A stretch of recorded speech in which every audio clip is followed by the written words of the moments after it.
Hello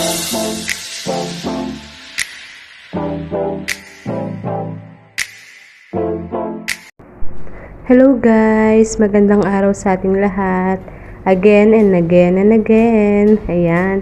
Meron naman tayong panibagong gagawin guys. Hindi tayo magluluto ngayon. It's only an easy homemade coffee. Napakadali lang po guys. Hindi na natin kailangang umorder pa sa Starbucks. Paano masabi?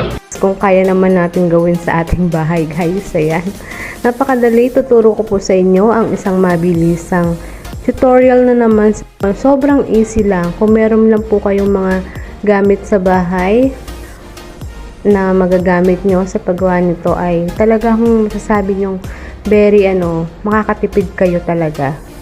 Yung mga coffee lover dyan, panoorin nyo po ang video ito.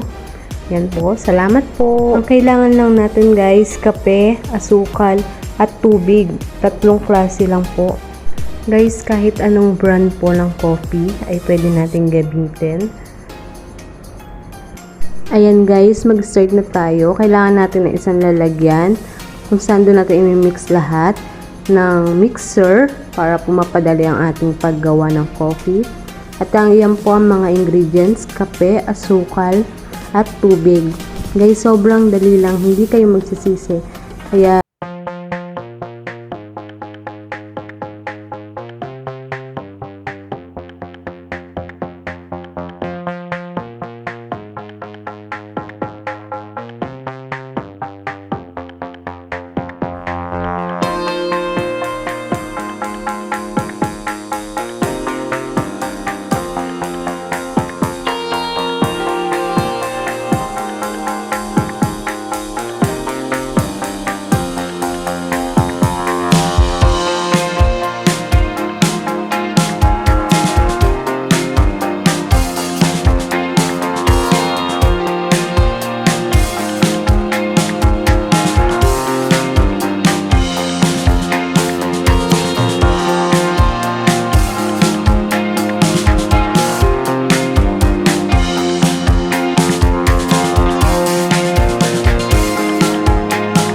Kaya pwede nyo po yung gawin sa inyong bahay.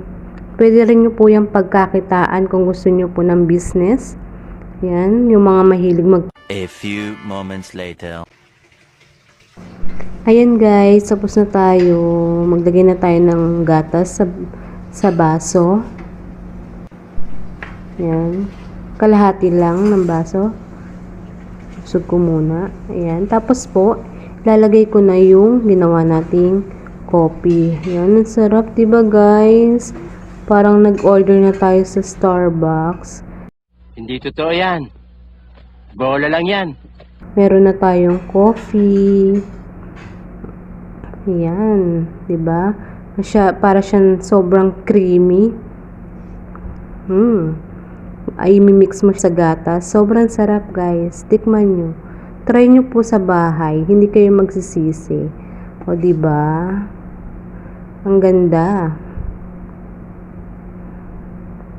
Pwede nyo po yung pagkakitaan guys kung meron kayong mixer sa bahay. Pwede nyo yung gawing business.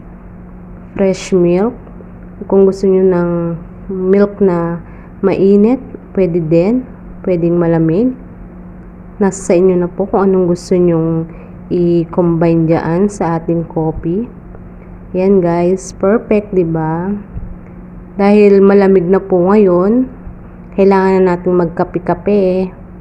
Pero wag naman po sobra dahil baka hindi maganda sa health. Tamang inom lang ng coffee guys. Thank you so much sa panonood.